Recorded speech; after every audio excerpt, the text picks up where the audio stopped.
Support for the Players, the Pop Culturist PlayStation podcast, is brought to you by Manscaped, the best in men's below-the-waist grooming. Manscaped offers precision-engineered tools for your family jewels. Manscaped recently launched the ultimate men's hygiene bundle, the Performance Package. Join over 4 million men worldwide who trust Manscaped with this exclusive offer for you. 20% off and free worldwide shipping with the code FTP at au.manscaped.com. If my math is correct, and it might just be, that's about 8 million balls. For the Players, the Pop Culturist PlayStation podcast is fueled by the Man Shake. I lost 30 kilos in 10 months using this meal replacement shake. If you want to support the show and max in my weight loss journey, or to even start your own, click the link in the description below. The Man Shake. Real blokes, real results. For the Players.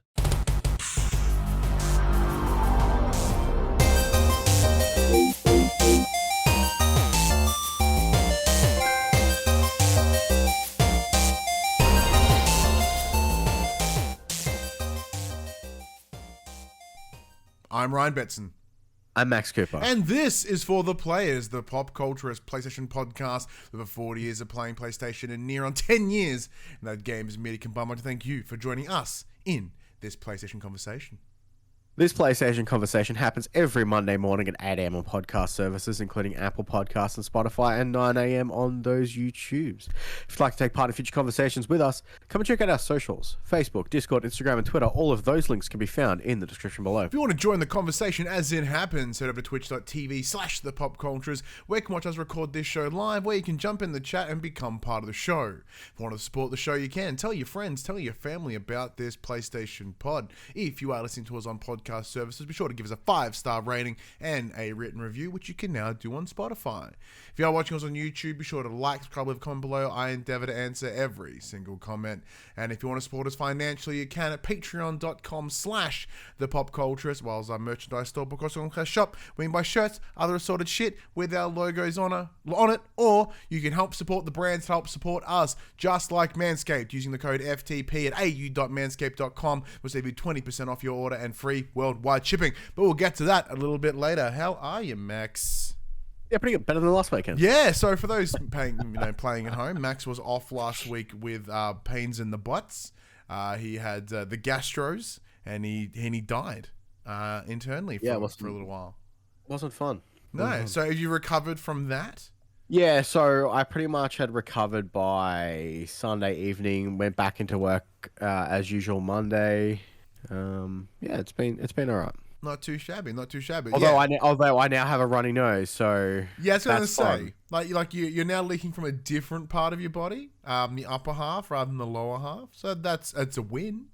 It comes in threes. You know what? You know, you're kind of running out of spots to leak, really. Yeah. Oh well, we'll cross that bridge if it appears, I guess. Yeah, we'll deal with that leak when we get there. So other than that, how's the week been? The week's been pretty good. Obviously, not being sick has just been incredible. Mm-hmm.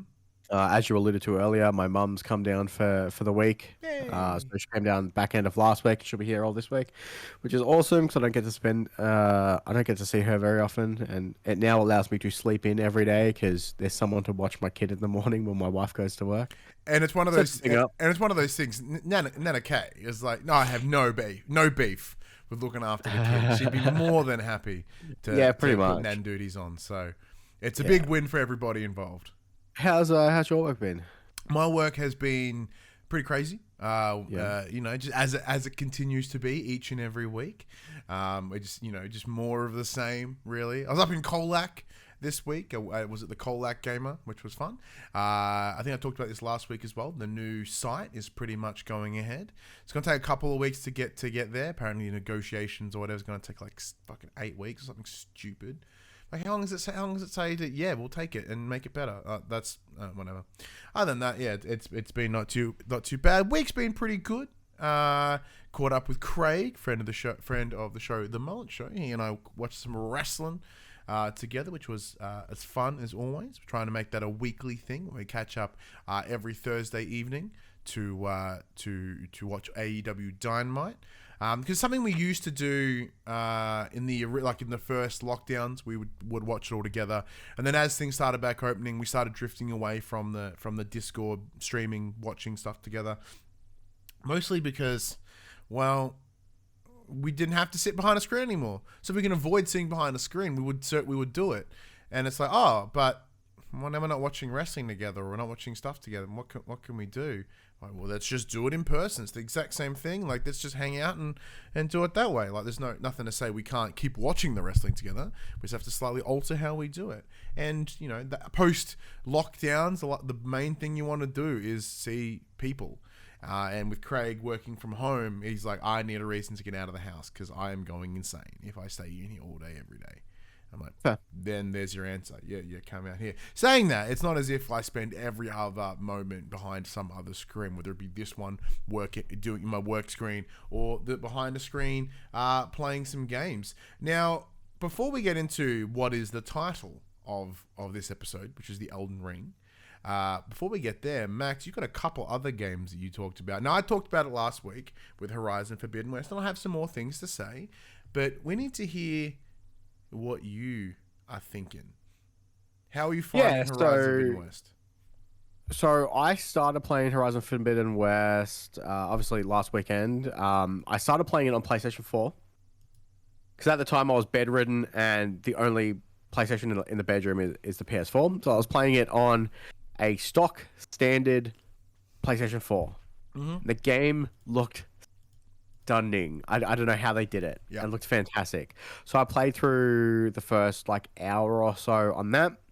And then I jumped across to the PS5 and played on my 4K HDR screen, and everything just kind of cranked it up to 11 essentially. Mm-hmm. So I think I've put about 10 hours in so far. I've gotten to the point where this story kind of branches open to you and you can kind of pick and choose how you want to go about completing it. I'm not finding the story as enticing as Zero Dawn. Mm-hmm. It also does this thing that annoys me to no end is, despite the fact that this game is a direct follow-on, and it kind of alludes to what Aloy has been doing in the 6 months between the ending of Zero Dawn and the beginning of Forbidden West. Apparently, she's just lost all her gear. It's sequels, man. It's sequels. And I get why they do it, because you have to, you have to have a reason to earn all this stuff again. And I understand that, but it is slightly frustrating.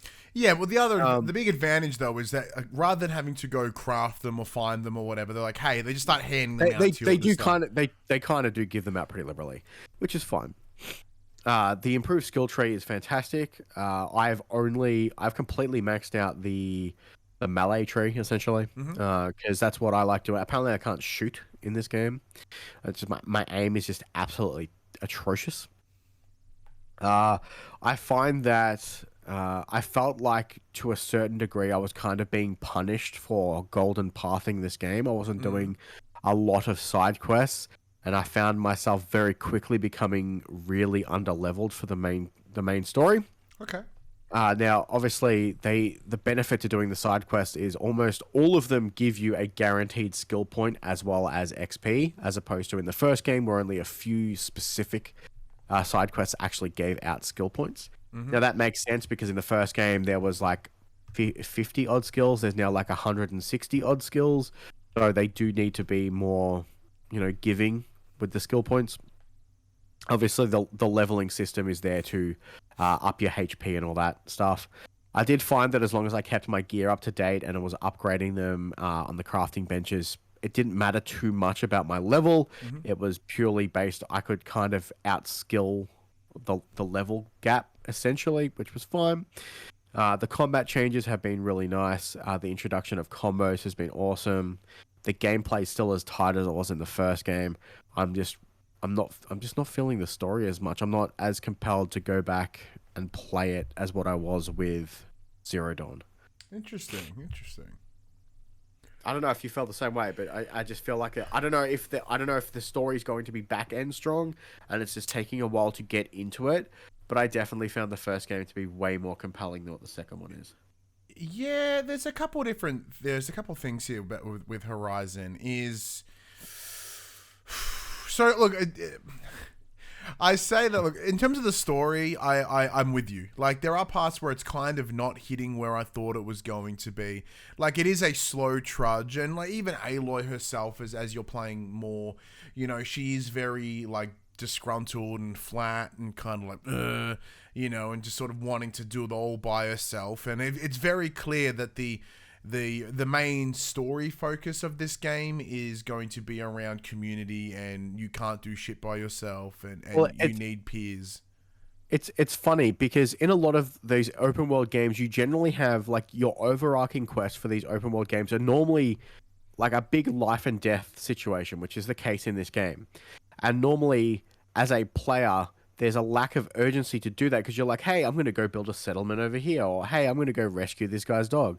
But Aloy embodies that. No, what I'm doing is important. How about you guys deal with your own shit and just let me get on with what needs to be done? But then there's also... And it's funny seeing that come through as the player, because that, in my mind, is what I'm feeling. It's like, hey, I need to save the planet, and you pricks are blocking the doorway because some guy hasn't shown up yet. How about you just let me through? Yeah. Me being here is not going to change that. Like, yeah, that part I do really like. It's nice seeing that come through from the character's perspective, I guess. But even in how she communicates, like, so she was someone that was an outcast, then accepted into the tribe because she made them.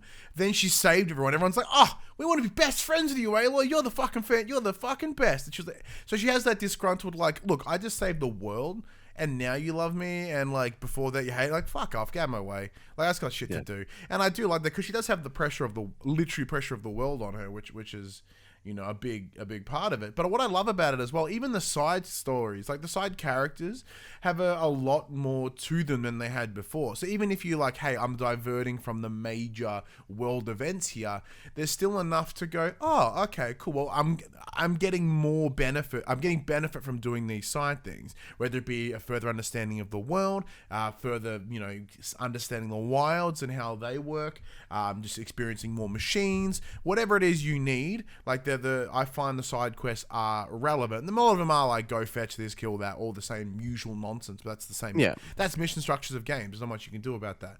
But it does add a nice little, you know, bit of extra around it, which I really enjoy. I'm still really loving... Now, I want to correct myself from a word I used last week. I was using the word telemetry in terms of what I meant to scale. I think the word I was looking for was topography. So as you press the button and it scans the wall and you see all the little ledges that you can climb. I believe that word is topography, not telemetry. So yeah, I still really enjoy that. That is a big lifesaver because you kind of like, oh, I want to scale this giant thing, and you can, which is really, really cool. But in terms of the story, Max, getting back to that, I'm with you. As I said, like with Aloy's delivery, it's kind of, you know, because of she's like, like it does kind of, the story doesn't feel energetic. It just kind of feels like it's trudging along because she's essentially trudging along. As you progress further, like there is a huge what the fuck moment, and that's what I think I'm there now. Now I have no idea how many hours I've played. As I've come to learn, I am not a judge of. I'm really bad at judging exactly how many hours I've put into a game. Because even when I talked about Horizon Zero Dawn, I was like, I'm pretty sure I played like 20 hours the first time I played it. No, I didn't. I barely fucking touched it. You know, because it took me 30 hours to finish the game last week. So not just last week, but when I wrapped credits on it last week. So I think I'm like, I think my save says like 8 hours, 9 hours, something like that. But like, I am really just fuck-assing around. Like, I really am. I'm doing all the side things. I'm doing everything I possibly can. Like, for context, you may know, so look, this is not really story spoilers. It's kind of the thing you need to realize. So you need to go find the backup of Gaia. That's the big plan. The back end of the last game, you know, you need to rebuild the world anew, and that's what you're hunting for. And I've just come to a big location in part of that story, and then I've seen a series of characters that have really kind of thrown a spanner in where I thought the game was going and what the idea. I went, I think I know what you're up to. I'm like, hang on. Let's go back a sec. Let me just re-hear what you said, because the same thing happened. There was a cutscene that I had with a thing, and it mentioned something about, you know, these things have happened in the past, and I've gone, did I say what I thought I said? So that what I thought I said. So I went back on YouTube and watched the cutscene again, and I was like, "Oh shit!" Well, that throws a spanner in it. And then now I've seen these other new characters, and I'm like, "Huh, that throws a spanner again."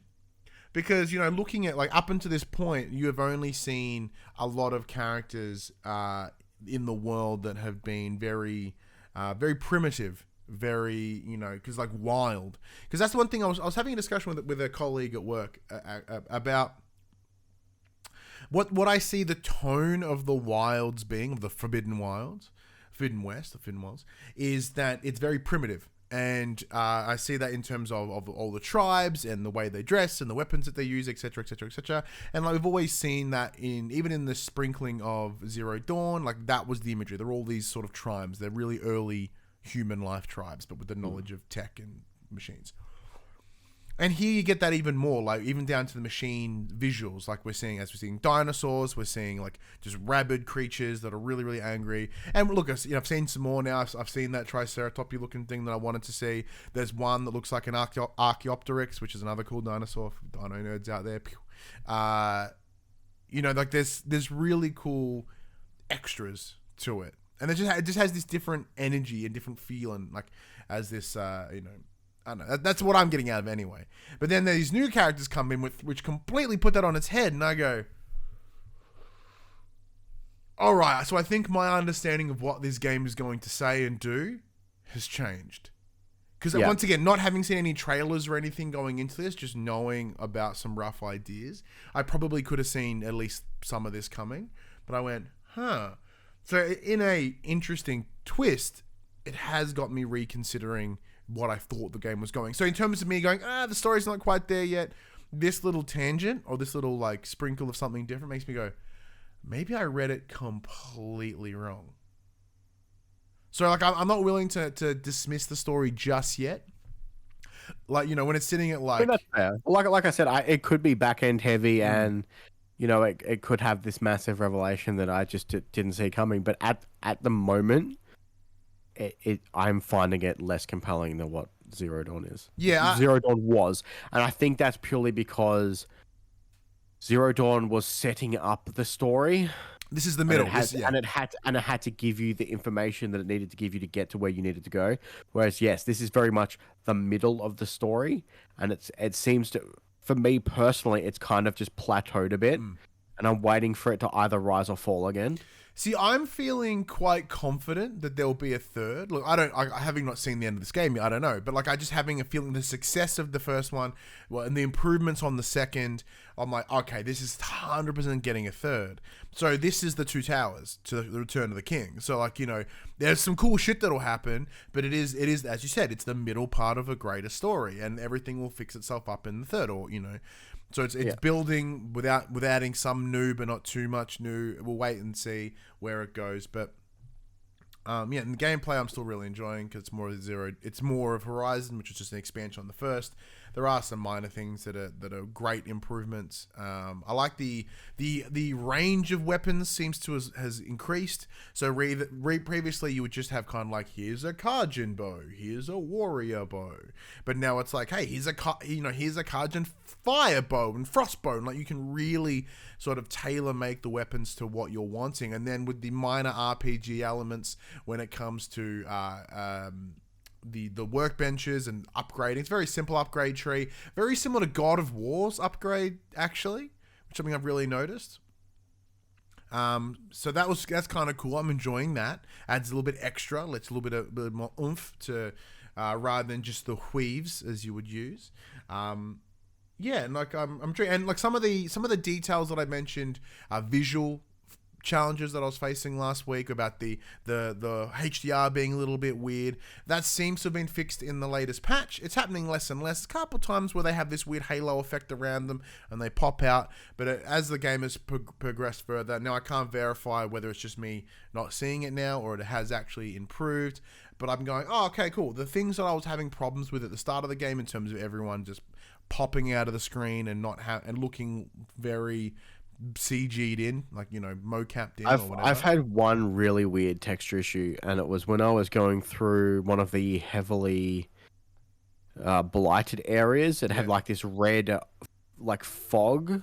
Yeah. And then all of a sudden it all just disappeared and the texture popped back in normally and it was all bright and sunny again.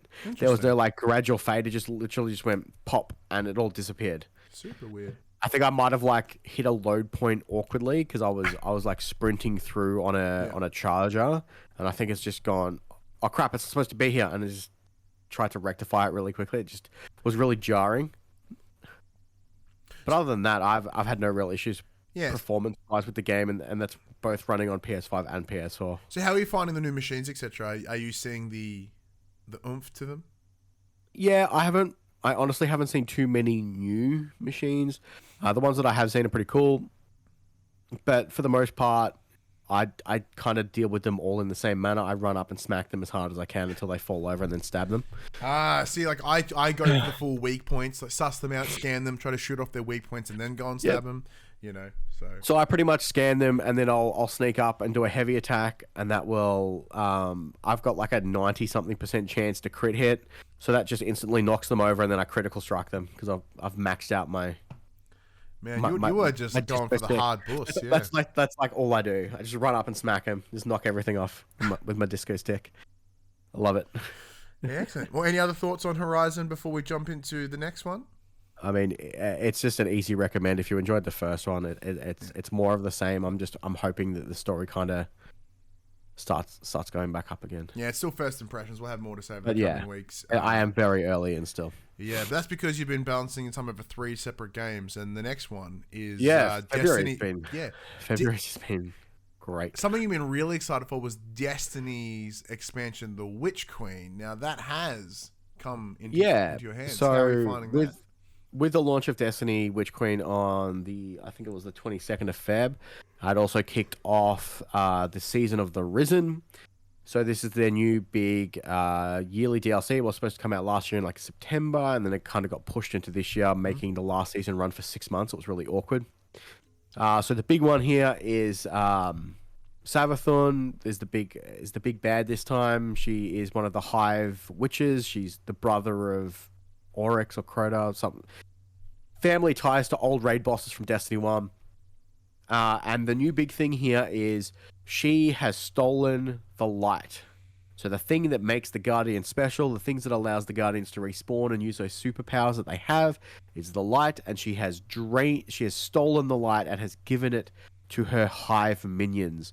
So now we have Hive Knights that can Titan super and Hunter super, and it's kind of intense. There's nothing worse than being like, I'm safe here, and then all of a sudden you get fucking Captain America'd by the Hive Knight who's just thrown his shield around a corner and nailed you. And so they've also brought back the Legendary campaign, so you can play on normal or Legendary. Legendary gives double drops. It caps your light level, which is essentially your power level. So you're always under-leveled for the mission. So if the mission's 1450 power required, it'll cap you to 1425 no matter what level you are regardless. So it gives that challenge. They've added raid mechanics into the hard mode of the Legend campaign, where you get revive tokens. So currently I'm playing with a friend of the show, Noodle, and it's just me and him, so there's just 2 of us, which means we get 1 revive each. And that's it. Fuck up. If you die twice, that's it. Game over. Instant wipe. Scary. So it's been rough. We haven't finished the campaign yet. I believe that we've got about 3 missions left to do, so hopefully we can bowl them over tonight. Some of the new additions is they've introduced weapon crafting. So you'll now get weapon blueprints as drops, and you can kind of craft them with the specific roles that you want to put on them, which is awesome because it does take away that grind for the endless, the god roll drop of the best perks with the best weapons. You can kind of craft that out now. They've added a new weapon type called the Glaive, which is a special weapon. It's both a melee and a ranged weapon, so kind of similar to the swords, but they can shoot as well, which is awesome. They have shields, but they keep you in the first person's perspective, whereas the swords kind of bust you out to a third person perspective. So you get to keep this perspective shift, which makes meleeing in combat kind of awesome. You can kind of feel immersed in it because you're, still in that first person view. So far, the story's been pretty cool. Essentially, you're just exploring Savathun's throne world and trying to work out what she is hoping to accomplish from stealing the light, and how that's going to affect the Guardians as a whole. It's still a great shooter. The game's fun. And yeah, you'll be hearing me talk about it for the next couple of weeks until I finish the campaign. And then I believe not next week, but the week after on the Tuesday reset, I think the Rage drops. Oh. So there'll be the Race to Worlds first on the I believe it's the Friday morning or the Saturday morning for us here in Australia. So that'll be a fun watch. Are you going to run it to be one of the first? No, I normally do, because we don't have a raid group of 6 anymore. It's kind of just me and Noodle. We kind of just play with randoms as they come. We probably won't raid the first week. We normally jump in the week after, so everyone knows what they're doing. Fair, it's really hard to learn how to do a raid with 4 random people. Yeah, because there's that communication's not there. Yeah. Yeah, that's all right. Well, I'm glad it's glad you're enjoying it. I'm glad it's kind of what it should have been. Yeah, it's very good. I'm glad it's. Kind of wish it didn't drop in the middle of February. It's not like I had all this free time. Yeah, so you don't really have time for a games as a service. Yeah, but I mean, obviously, it's going to be there for a while at being that games of service. So I will get to it eventually. But the game that you've been looking forward to the absolute most, the game that has you the most excited, and the game that made me almost miss the show today. Yeah, because I wasn't paying attention. A game that is now one of the most critically acclaimed games ever. And now, Max, I know you haven't finished it because apparently no one has, according to all the reviews. I definitely haven't finished it. But as I've put in the title, and I'm sure I'll change it before now and fully publishing it, but is Elden Ring one of the best games ever made? Because it's critically that way. How are you finding it? Is it everything you ever dreamed of? Yeah, pretty much. So sick. Thank you very much. Yeah. I mean, obviously the issue is it's not going to make people who didn't already like that genre fall in love with the genre. Mm-hmm. Yes, a lot of the like a lot of the reviews are saying the game is a lot more accessible than previous titles. Doesn't mean it's any easier. Doesn't mean the people who weren't beating Dark Souls are going to magically beat this game. This game is just as hard, if not harder. There's just you don't feel quite so punished because it's not as linear as the previous games. Mm-hmm. So it's not like I have to beat this boss to progress and I'm just going to keep bashing my head against this wall until I break through. I've tried this a couple of times. It's an open world game. I'm just going to go somewhere else for a bit. Change of scenery, change of enemy types. Just going to go do something else for a bit. Going to go level up. And like, obviously, yes, you could do those in previous titles, but you're grinding the same enemy type over and over and over again in the area that you were stuck in. Mm-hmm. Whereas here, you can jump on your horse, you can piss off for a little bit. So I've put 10 hours into this game so far. And for the first 3 hours, I didn't fight anything. Didn't care if I died. I literally just explored the map. I went and hit all the map points to open up the map to see all the locations. Mm-hmm. And I kind of just explored. Fast traveling is unlocked at the very start of the game. The second that you sit at they're called Lost Grace, but they're basically the bonfires. As soon as you sit at one of those, you can fast travel to it. There's no cost to it. There's no detriment to it. You can be in the middle of. The only catch is you cannot be in combat. Mm-hmm. You cannot open your map in combat at all. So I'm playing a faith-based build, which is essentially a holy wizard. So instead of using spells, I'm using incantations or prayers. So I'm using a lot of ranged spells. I very rarely use melee combat. I do have essentially holy brass knuckles, which are kind of cool. But yeah, for the first 3 hours, I literally just spent riding around on my horse, just opening up as much of the areas as I could so I can kind of just teleport around, explore. with the introduction of field bosses, which are just bosses that just roam the open world, there were times where I'd be riding down a road and then all of a sudden a boss bar would just show up. There's no fog door indicating a boss anymore for open world bosses. They just rock up. A dragon might just fly in randomly and come wreck your shop for a little while. But it didn't bother me at the start because that's all I wanted to do was experience these separate biomes because there's so much to explore at the start of the game. And then once you beat the first Lord, which I have done so now, a whole extra area of this map just opens up. And it's such a refreshing change of pace from this. Like, although they're not completely linear, the older Soulsborne games, they're still very, to a degree, on rails.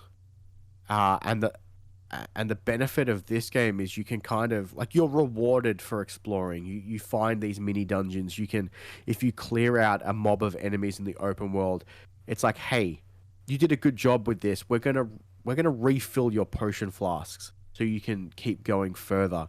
It rewards you for taking that risk of clearing out random enemies. Okay. Which is great because it means you don't have to go and rest as often, which means you're not respawning enemies as often.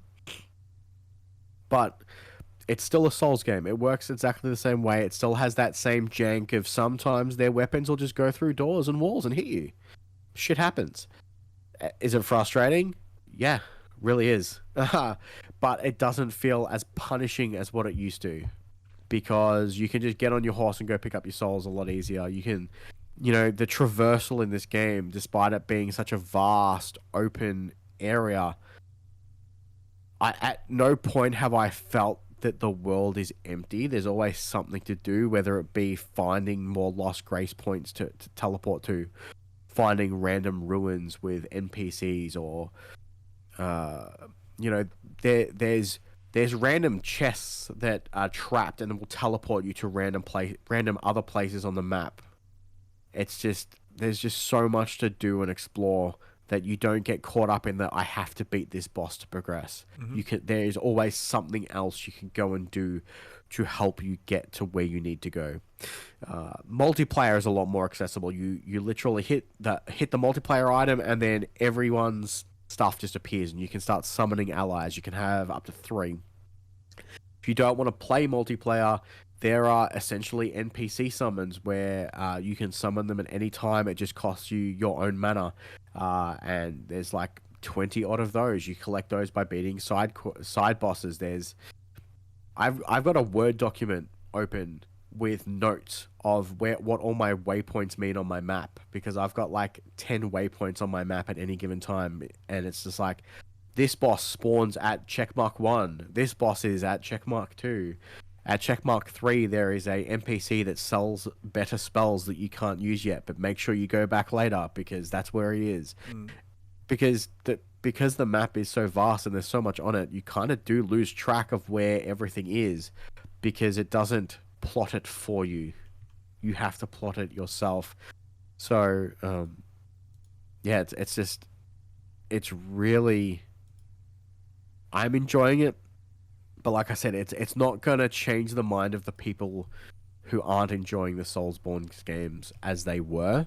That just by making this open world, it's not going to change your opinion. The game is still just as difficult. It's still got the same amount of combat jank that the previous games have. The only difference is it's just broken up a little bit more. It's not as oppressive. Yeah, like I think is a good word to use. So it really sounds like by having the open world, they've really reduced those sort of choke points where, as you mentioned, where you would sort of like, well, the only way I can get any further than here is if I take out this fucking dude in the grave or whatever, using whatever game you want. Yeah. And that's kind of cool. I like that, so you can sort of go off and level up, as you mentioned, then come back. But the only downside is the levels don't mean kind of shit because you still need to come and know how to take the boss. I mean, you still need to beat that boss at some point, because you can't. There is still a choke point. Like there's still that. Like especially with the first Lord, he is technically a choke point. You can't progress further into the map until you've beaten him. But there's like 40 odd other bosses you could go and fight before him. Yeah. And you could, but again, like I said, it's not going to change. It's changed the way I've played the game, but it's not going to. It's definitely not going to make someone who didn't like those experiences before make them enjoy it now. Okay. Like it's not something that's going to win the people over. It's not so much of a change of pace from, like, let's say God of War 2 to God of War 2018. Okay. Where the kind of whole game shifted its focus. Still the same game, it's just open now. Okay. It's not yeah, it hasn't become like Skyrim or something, or Breath of the Wild. It's Dark Souls but bigger. Well, yes, I was going to say, because here, Like it's not yeah. Even here in the chat, now I have a feel this was, a bit of someone jumping on the Twitch stream to just drop some shit then bounce. Murder Time said Elden Ring is a fanboy regurgitated Souls game with terrible frame rates. Now I have. Can you confirm nor deny Murder Time frames? I haven't had any frame rate issues, so I'm playing the PS5 version on PS5. Makes sense. My understanding is the best version to play with the most stable frame rate is the PlayStation 4 version on the PS5. This is weird. The PC version, from what I've seen from the likes of like Digital Foundry or whatever. Digital Foundry is absolute hot garbage, and no matter what kind of system you're running, it's just going to stutter like a. It's just not good. 97 on Metacritic, everyone. By the way, I don't know. I don't know if runs like asshole. 97. I don't know if it's a bad port or what it is. I know it's currently getting Steam review bombed on Steam because no one can play it on PC. Yeah, see, that's the thing that baffles me here. Is like, look, I'm not saying that the Metacritic is wrong. That's their people's individuals' opinions, and that's cool. But when you hear the game is near unplayable on one system, and then it's like, oh yeah, but it's fucking fantastic, I suppose. I mean, my understanding is it a 97 Metacritic for the PC version? No, it's overall, I believe, everything. Okay. But yeah, look, because the thing that I was wondering, is it just more blood? Like, I imagine it is Dark Souls, but that's pretty much what you're saying. It is just Dark Souls in a bigger world. Yeah, because more open. So at least for me, because I'm gonna have to put it this way, is in terms of how I would see it. Like, I am incredibly intrigued by Elden Ring. Not just mostly because of its high score, right? I'm like, this game is near on perfection, apparently. And regardless of my, but I know that if I play it, I will hate it. Regardless, I'll be like, this is the fuck, and I'm mad and I hate it, and I'm not going to enjoy it. Like, so I won't be seeing the 97 out of it, right? No, but like that's a bigger conversation, right? Because everyone's like, oh, this game's fantastic. I should go. It's reviewing really well. Shit, and this game sucks, arsehole. Like, it's the downside of admittedly, part of me feels like in the same way that Breath of the Wild isn't an unreasonable fucking high score because it's just a bunch of Zelda fanboys jerking it off. I do wonder whether this is a bunch of Soulsborne fans jerking it off too. I mean, don't get me wrong. The game's great. Would I give it a 97 out of 100? Probably not. Probably give it a 90. Like, it is really good. The things they've changed, it is a change for the better, but it's definitely not going to win newcomers over. Like, if you're bad at a Dark Souls game or you're not liking it to begin with, this is not going to magically make you better and enjoy the game. It is still the same systems. It is just more open. Well, because in the chat, asks, how is the combat compared to Neo, as they preferred that to Souls? Now, Neo was faster, used different stances and stuff like that. Not quite as fast as Sekiro, but I believe was in a similar vein. Like, can you answer? I'm not a huge Neo guy. I've played them. I'm not a huge fan. I actually don't like the combat in Neo. But it's so for melee combat, again, I'm not playing a melee based character, but my understanding is you have your basic fast attack or quick attack, which is bound to R1 or right bump or whatever, depending on what system you're playing on. Your heavy attack is R2, and then there's each each weapon has essentially like a combat art or a special ability, which is bound to L2 if you're not wielding a shield. Like, it depends on what is in your offhand. So, for context, I mentioned that I have essentially faith knuckles. My special skill is it's called penetrating attack, and it can hit through shields. Oh. So I can just punch straight through their shield and just hit them for full damage, which is great because there's tons of dudes with bloody shields in this game. But again, I don't use melee combat very often. I find it tedious. Okay. And clunky because I just die constantly. A lot of the, although in saying that, a lot of the faith-based incantations that I'm using are all melee range. For instance, I've got this one where I essentially transform into a dragon and I just punch them in the face. So, despite the fact that I'm not using melee weapons, I'm still in melee combat. Just weird. Well, look, you know, putting religion into someone, with the power of violence, just punching them real hard. Okay, interesting. But again, I'm only 10 hours in. I'm super early. Most of the people who release reviews have been like, I've played this game for 80 plus hours and I haven't seen the end. So I'm just like, are you bad? Did you get stuck at a boss for 60 hours, or like, have you explored the whole like? That's the big caveat to all of those reviews. Yeah, it seems that how much did you get stuck? How much time did you spend grinding? Like, what was that? I would love to know what their breakdown of their hours was. Like, it seems odd that they've been playing for 80 hours, but they haven't seen the end, because I don't want a Dark Souls game to be 80 hours long. I don't have that kind of time anymore. Like, that seems crazy. Like, for context, my gameplay time for my highest leveled character on Dark Souls 3 is about 120 hours. I'm on New Game Plus 5, which means I've finished the end game boss 5 separate times in 120 hours. Now, obviously, it gets faster and faster because you obviously get stronger and stronger each playthrough because your level doesn't reset. But the enemies get harder each playthrough. So it does make me wonder what they did with their 80 hours. Like, did they do what I did and spend a third of their time just exploring and not actually fighting anything? Well, yeah, because it seems that the individuals that have reviewed it for these sites are fans of the genre, and because, like, why would you put, like, if it was you or I and we were a reputable, we are a reputable outlet, but I mean, if we're a big fucking outlet, like, you could try, you know, like, you wouldn't give it to me. You would be the one that reviews it, not me, because you know the game, you care about the games, and you're the one that has more to say. But give it to me, and I'm like, this game fucking sucks butt because I can't do anything.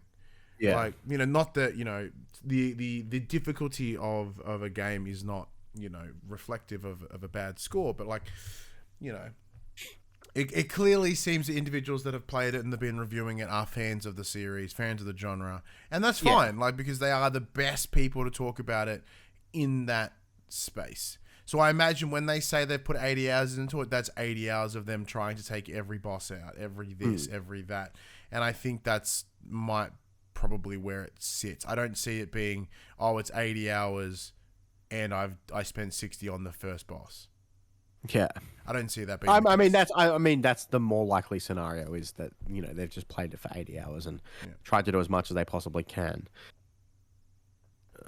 But yeah, it would just be interesting to know, like, because that's kind of scary if it's 80 hours. Like, that game can be 97, but that many hours is enough to make me go, oh, no, thank you. No, thank you. Anyways, yeah, I don't want an hour of gameplay for each Metacritic point it got. Ha! So Max will no doubt have more to say about Elden Ring over the coming weeks. I may or may not pick it up. I am tempted, but I know it's very much not a bets and game. And to keep myself accountable, for full context, yesterday, actually this morning at 2:30 a.m., I spent an hour and 10 minutes sitting underneath a dragon's wing, poking him in the wing where he couldn't hit me until he died. I was level 11. This bastard was about level 70, and it took me an hour and a half to kill him. Damn, and it was totally worth it. I totally didn't put my controller down and watch Netflix for an hour while I was just hitting the one button over and over. Well, because as Buddy in the chat says, 80 hours is watching 40 movies, approximately. That's fucked. That's fucked. Yeah. Fucked. And that's When you put it in context like that, it is crazy. Oh, and no, because remember the good old days before wife and kids and you could just game? Yeah. No. No. No, Not anymore. no, like, no, because I never played games like I did now. Like it wasn't a side hustle back then. It was just playing, you know. Either way, look. So I said Max will have more to say over the coming weeks, and we'll hopefully I can jump in the chat as well. But yeah, look, an hour deep. Let's now get into some other parts. So this is the area that we fucking spruik some shit. So those who don't know, since 2020, I have lost over 40 kilos using a product called the Manscaped. It's a meal replacement shake that I'm ambassador for. They help support the show. Max joined on the Manscaped last year, and we use this section each and every week to talk about how we're going and keep ourselves accountable. Now, Max, having a big bout of gastro, I'm sure accidentally gave you a Get Less Fat update. How'd you go? Yeah, so I kind of didn't eat for 4 days, and obviously with everything coming out of me, I lost like a good couple of kilos, which was nice.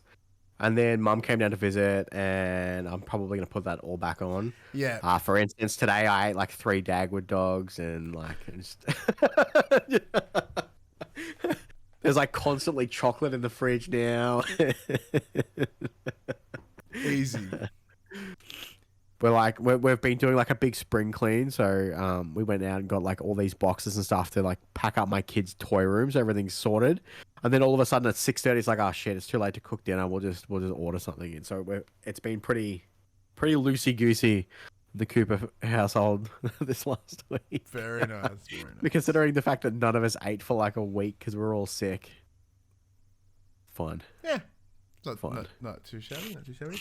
I don't have much to report in terms of my Get Less Fat update this week. As I discussed last week with my sweet new fucking Ritalin. The downside is, as I mentioned last week, doesn't make me hungry.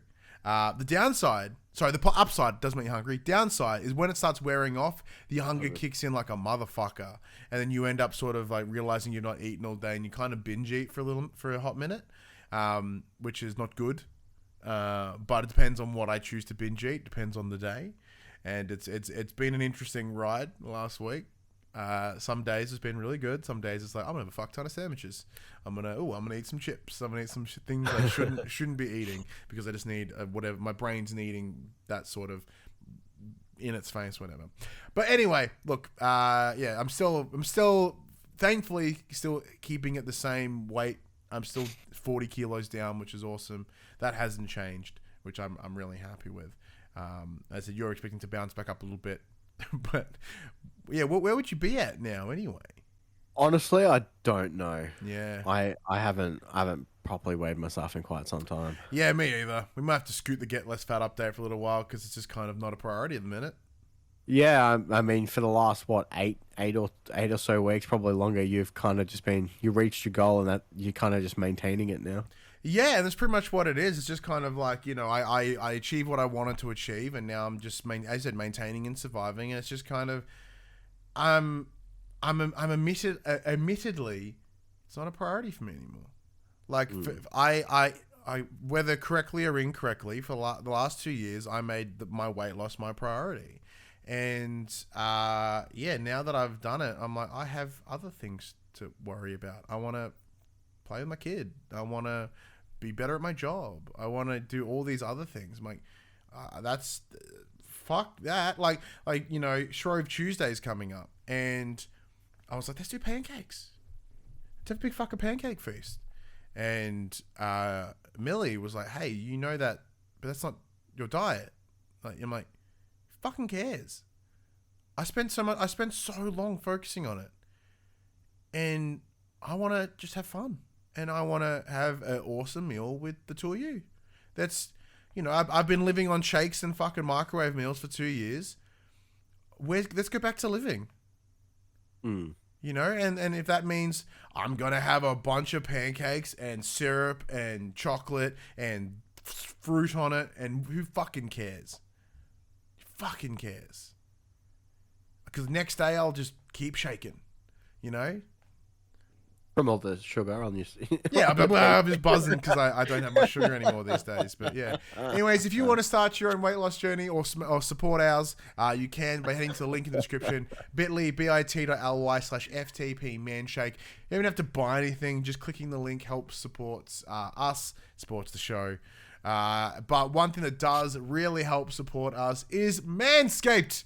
So Manscaped has jumped on for a little run of supporting us. It was with the show. Max, you and I have really failed to make tweets or social media posts about our trimmed front areas this week, but that's the last 2 weeks. But that's we'll get back into it. The joys of being sick, I haven't been doing much social media at all. Yeah, no, he's been letting his fucking dick hair go out of control. He's just been too sick, too unwell. He, I'm sure those crop mops have come in handy when you're just nothing but pooping. Refreshing that down below area. No, they actually do the job well. Yeah, so because we talked about them, well. Like how do they go? Do they add good sense to your down below? Yeah, pretty much. It's just like I use the scenario of like you finished work, you're running late for your Tinder date, you don't have time for a shower, you whip out the crop mop, you just go you shimmy your ball sack with the nicely scented ball wipe, and you're good to go. You're hot to trot. One might say. And what's great, yeah, because like it's a body, balls, and butt wipe. So you can do your pits, you can do your front, you can do your back. Hopefully in that order, because you don't want to go back and then the rest. That just sounds like a horrible decision. Always finish with the butt. Always finish. Yeah, always finish with the butt. Always.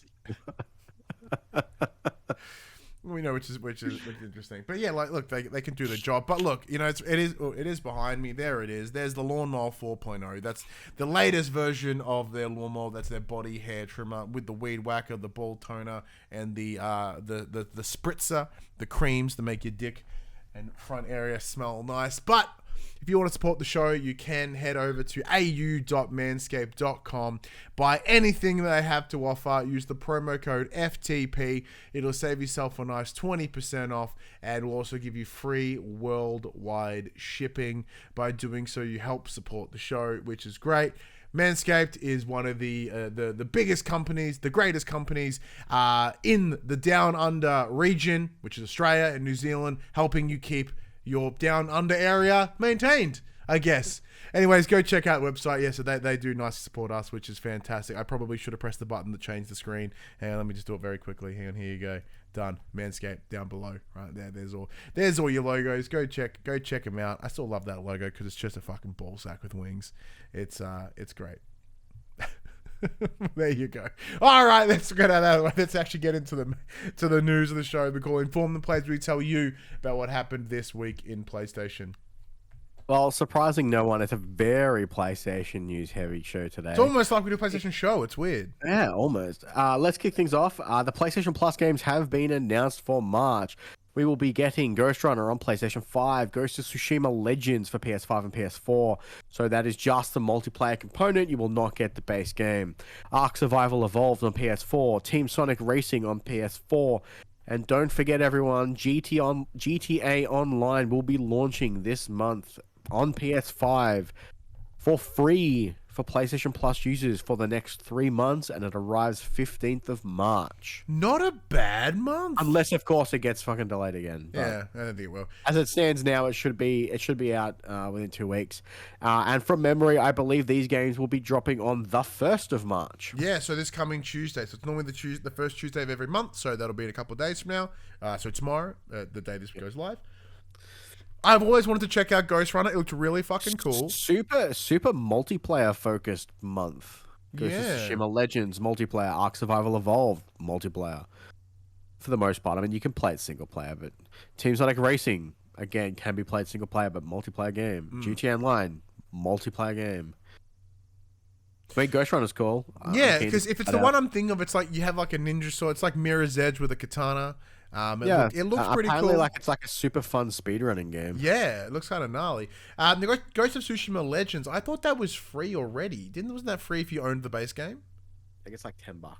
Okay. Well, and then again, once again, it's free because if you own the base game, if you like, or whatever. So yeah, because you can purchase it separately, you can now get it for free. that's pretty cool. Yeah. Well, you've praised living shit out of Ghost of the Legends, so that's pretty cool. Oh, Ark's a ton of fun. It's good. You know, dinos, it's good. I don't remember. Like I remember playing it on Xbox back in the day, so I don't really know how it will go on console or at least PS4 and possibly even PS5. Well, it's funny.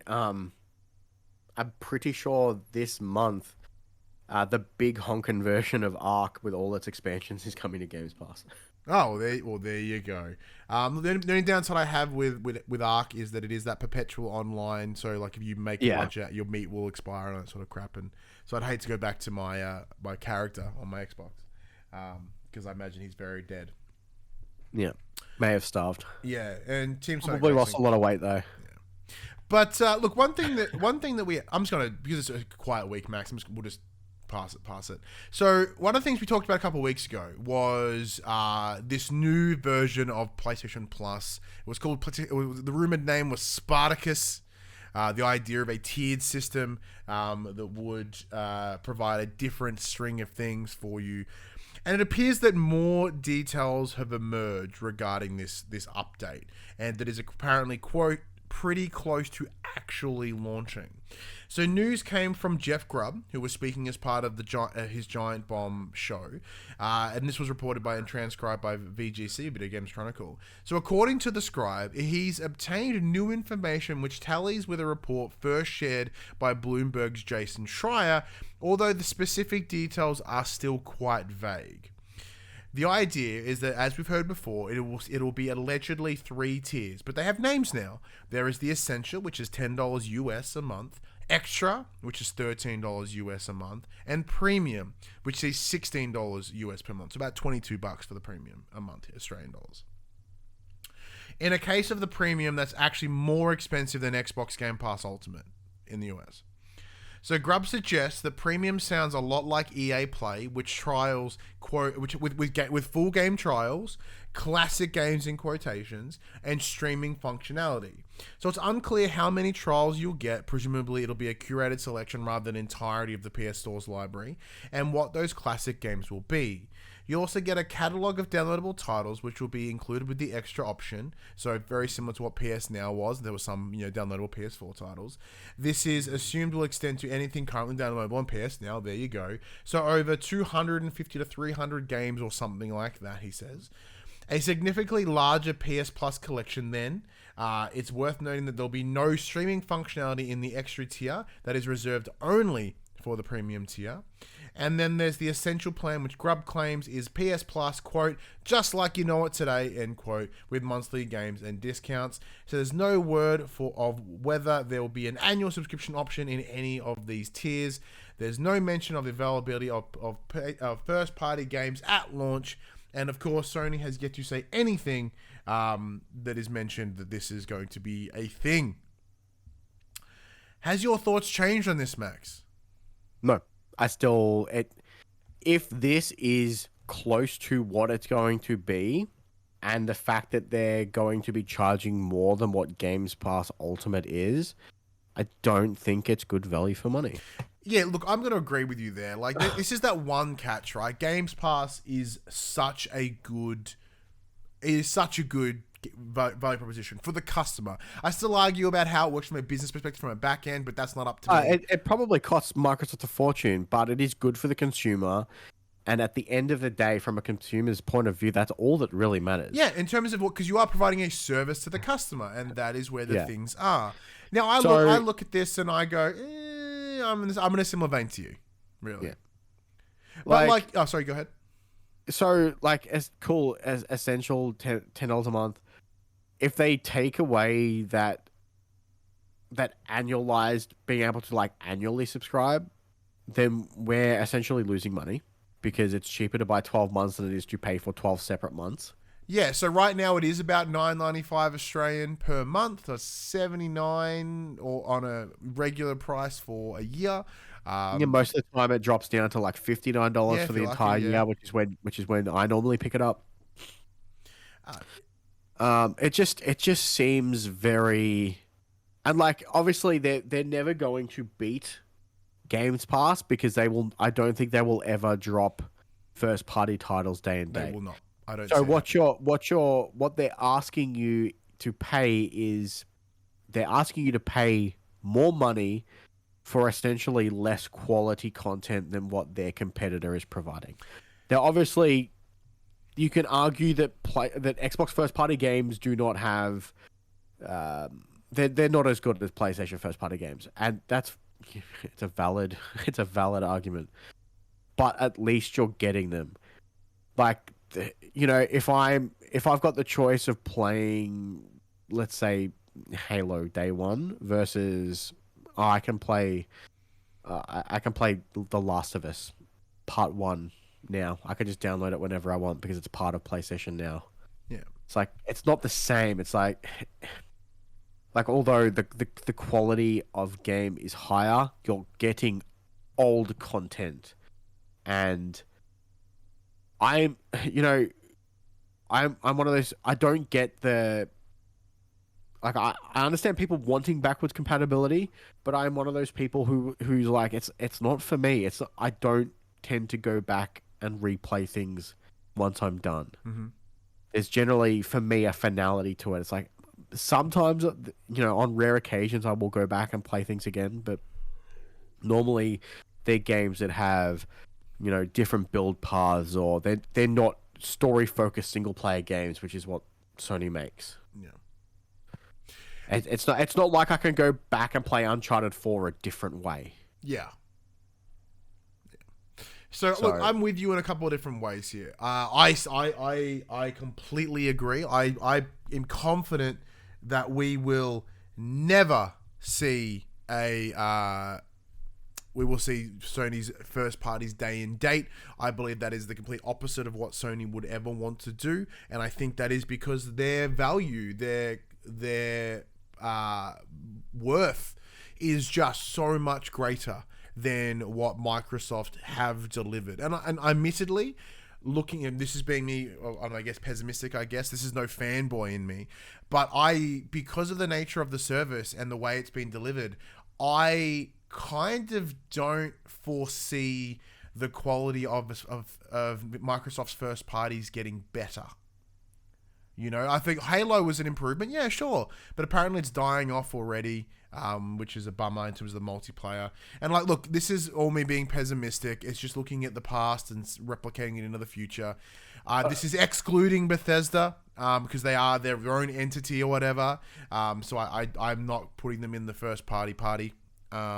That's the thing. You can't exclude them because those games are going to be on Games Pass day one. True, but like, yeah, but I'm not. But when I'm talking about like Playground and Team Ninja, and like not Team Ninja. I get that, but it's hard to exclude something that's going to be on that service when PlayStation players are going to have to buy that at full retail price, which for us in Australia is $125 on PS5, or you've already owned it for paying $15 a month over on Games Pass. Yeah, and then you add on top of that as well the idea like, hey, you can stream games at the upper echelon. How does that fucking benefit Australia? Like, the reason PS Now isn't released here is because we don't have the internet to support it. So like, hi, here's this higher tier with a service that you cannot use in your country. Rad. Unless they suddenly work out how to change the infrastructure or start using cloud gaming, and like the average Australian internet can't do that. Like, it really, really can't. And the idea of classics is really cool, but you don't have to pay for that on Xbox. Like, you can just put the disc in and it works. Now, don't get me wrong, there is the precedent that, oh, my camera's frozen. Hang on. What's going on with that? There we go. Sorry about that, ladies and gents. I ranted so hard that my camera froze. But you look over at Xbox and it just works. You just plug in, it just happens, right? It just works. However, when you see, you know, I just, are you there, Max? Can you hear me? Yeah. Oh, yeah, fantastic. Yeah. So like, I'm not seeing. I'm waiting for you to finish your sentence. I'm not seeing it as the appeal, unless it comes with trophy support or whatever. You know, and then even then, I'm pretty sure like the achievements are supported on over on the Xbox. I don't see it as a worthwhile thing to pay for. Now, there is that precedent established by Nintendo where the idea is everything you ever loved, guess what? You're paying for it again and again and again. But I argue that because that is not a service you want to replicate. But yeah, I'm not positive on this structure. None of it for me is a plus. I will yet see. Free game trials, cool, I guess. But how long for, etc., etc., I don't know. It doesn't seem like something that I'd want, personally. There you go. Next up, we have PSVR 2. We saw it. We did. They showed off the form factor of what it's going to look like. Looks fun. Yeah, so the couple of things that I've noticed as well, it is a little more what I would call industrial looking compared to, say, the PSVR 1, which was very circular, very round, very, like floaty looking. Where here it's a bit, at least the front looks a bit sharper. It's got like really the noticeable black rivets on the front, which I believe are the cameras that would sense the world around, like the room around you. So I like that from a more sharper look, and it kind of goes along with the aesthetic of the the PS5, which is it's the white, it's rounded, but it's still sharp, which is very similar here. It's all white, and then you've got the controllers as well, which are the full, round things, very similar to that of the Vive controllers, I believe. The Knuckles, yeah. So look, I'm in. I still don't know whether it's coming out this year, and they've not said anything either. And I think they're doing that on purpose. So they're not saying that it's not coming out this year, but they're not saying that it is. Can't delay something that doesn't have a release date. Bingo. And I expect it to be like hundreds of dollary dues that I don't have, which is a downside. But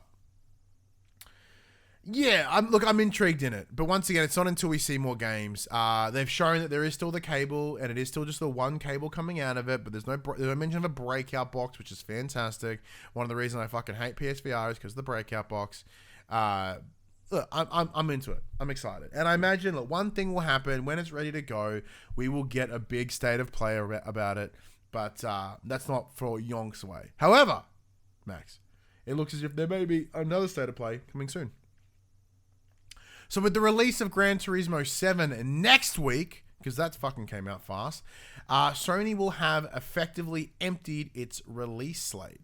So some social media rumor mongers, I should say, believe that we may find out in March, although it should be stressed that it is all based on vague hypotheses and educated guesses, that we'll see another state of play. So at the back end of March, it looks as if we'll get something that'll be like, hey, this is what's coming out throughout the rest of the year. So, for example, Tom Henderson points out that Warner Brothers has been waiting to show off Hogwarts the Legacy, and Square Enix has still promised updates on the Final Fantasy 16. So, this checks out, because we look over at what they've been doing in the past, and Hogwarts Legacy had a big spot in the State of Play at the big announcement, one at the back end of last year, or the year before, forget when it was.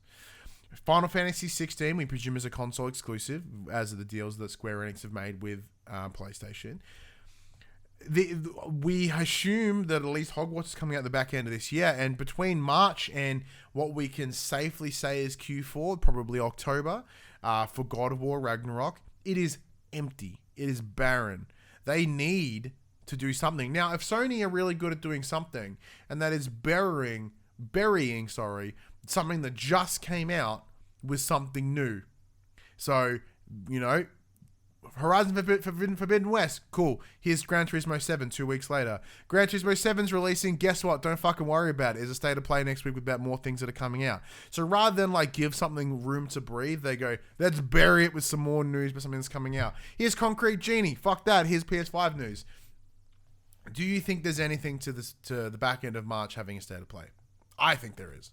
I think there is too. It makes sense. Apart from, obviously GT7 next week, and then Ghostwire Tokyo the back end. What is it? Back end of March. Yep. That's it. And even then, Ghostwire Tokyo has been straight up left to going out to die. Even though I hate that expression, it has just been left to release, and it's going to be poo. It's probably not going to do a whole lot. We'll hope to play it. Hope to spend some time with it. But I'm not ruling it out. I think it's very likely we'll see something either the back end of March, possibly first week of April, and I'll be like, hey, look, we'll have a date for God of War. maybe. But also say it's quite unlikely. I think they're going to keep that shit until they possibly can. Yeah. But, if we look at April, we look at October, that is 6 months. I don't see there being a 3-month press cycle on this. I think they'll be pushing. I reckon they'll hold off this state of play until as long as they can, which I believe will be April. And then they will go, all right, we're going to have to talk about God of War. And it has to come out. It's likely coming out in October. That's 6 months. Boom. There it is. And that's what the end of that state of play will be. It'll be like, hey, here is what's coming at the end of the year. God of War is coming at the end of the year. Here's its date. However, here's a bunch of things to tide you over in that time. Yeah. That makes sense for me. The DICE Awards happened this week, Ryan, and It Takes Two has taken home Game of the Year at the DICE Awards. Ratchet and Clank Rift Apart picked up 4 separate awards for animation design and animation-based awards, and Returnal picked up audio design awards coming out of DICE. So DICE Awards are always good because it's the developers. It's not critics. Yeah. It's not players. It's the devs. So you tend to see who wins or who does well in the DICE Awards. Is it kind of a good representation of where it stands? Because if you look over, Ratchet and Clank Rift Apart, like it did have some technical achievements. Returnal had some technical achievements as well, and It Takes Two was quite a developmental feat. Like the way it sprung between genres and gameplay types in a good run was awesome. Now I admittedly had not seen it all as well. I'm going on the words of yourself and others that have finished it. So it makes sense for me to see it as the game of the year. Yeah. All right, Max. With no PlayStation, top 10 games, I'm going to do your quick biddies for you. So, no Call of Duty in 2023 as they are taking a year off. So it appears they're very similar to that of Assassin's Creed. They're taking that year off to sort of give it some time to breathe. And apparently with allegedly Warzone 2 coming out this year. I imagine, and Modern Warfare 2, both of them. Yep. They're going to do allegedly doing both. They have the ability to let it kill, let it quiet, and just focus on that ongoing support. So it makes sense why they would do that. Would you be devastated to not see a Call of Duty next year? I think it's the best thing. It'll be the best thing for the franchise to take a year off. It gives Treyarch an extra year, and Treyarch have been so under the pump the last couple of years because they had to pick up the pieces on the last 2 games, and they haven't really had a break. I'm absolutely with you there. Knockout City will be going free to play later this year, apparently. Yeah, that's the dodgeball game. Apparently it's getting a different publisher as well. Oh, really? Interesting. The Lego Star Wars Skywalker Saga has gone gold. I'm really keen, actually. I haven't played a Lego game in forever, and the time that it's taken for this one to come out has really caught my attention. Hopefully, we'll be spending some time with it as well, which will be cool because Star Wars is cool and Lego is fun. And Sony pictures have come out and have declared Uncharted a new hit movie franchise, with it doing greatly. We talked about last week, has exceeded expectations. Apparently, it's blown them away. So we will be seeing Nate coming back in a sequel. I forgot to put it in, but apparently also FIFA, the franchise, is being killed by FIFA, and they want to ditch the franchisee license and make generic football game 2023. This was fascinating to hear about. They're essentially EA are like, look, we're willing to bounce out. They're being unreasonable. Yeah, apparently the licensing deal's like $2 billion, and apparently it's just killing their their ingenuity to create new stuff inside the space. FIFA basically want it this way, and they don't have any kind of wiggle room. So they're like, maybe we should just get rid of FIFA and just make generic football game 23, because they can still use all the teams and the players and everything. Just reskin them, yeah. So that'll be interesting. Yeah, I'm very keen to see how that progresses. So, because when we look at the likes of MLB The Show, which is the only game that plays MLB, where the Major League Baseball franchise is like, yep, we're putting money at you. Everyone else is generic, and FIFA's relatively the same. So that there is eFootball and stuff does use some teams, not all teams. So I do wonder whether FIFA will then just move on to, say, was it Konami that are doing eFootball? Yeah. Will they go over there? Okay. Will they scout someone else out? Will they then diversify their franchise and then allow multiple people to have it at the same time? Because Madden is in the same boat. They're pretty much, EA are the only ones that have the right to use all the NFL teams. I think NHL's the same, if not similar. So, like, either they diversify, they spread it out, or they, find a new team to handle it. And I can only see it going poorly if they make that choice. Upcoming titles. We have Shadow Warrior 3 coming to PlayStation 4 March 1st. Conan Chop Chop PS4 March 1st. Elix 2 PS4 PS5 March 1st. Far Changing Tides PS4 PS5 March 1st. Little Orpheus PS4 PS5 March 1st. 35mm PS4 March 2nd. A Musical Story PS4 PS5 March 2nd. Babylon's Fall PS4 PS5 March 3rd. Demos currently running now. Gran Turismo 7 PS4 PS5 March 4th. And What Lies in the Multiverse PS4 PS5 March 4th. Now that is a very important question because with Doctor Strange coming up, but I believe this game is not connected to Doctor Strange, so I'm disappointed. Look, for me, GT7 is the big one. I want to check it out. I want to see how good it can look on a PS5. And as we have talked about in the past, maybe not straight away, but in a little bit, we'll be having a chat with one of the lovely gentlemen over at the DualSense podcast. His name is Travis. He is a Gran Turismo aficionado. He is an actual tournament racer. He has a team and everything. So we'll be sitting down with them in an episode of More the Players, where we will tackle GT7 from our very novice, very amateur, very casual approach to someone that is a big time fan. So we'll say what our thoughts are because we're confident we'll be getting a review code from PlayStation Australia in advance. So big thank you prematurely. They've never fooled us wrong before. So we'll have some things to say about that, but I think having the angle from those two sides, I think we'll have a very interesting review for you all to check out. Now, Babylon's Fall, which is this one? It's the dungeon crawler hack and slash looter thingo from Square Enix. What's the one that you wanted that you're very keen to? Is written by the dude that Road Rogue won. Is that this it?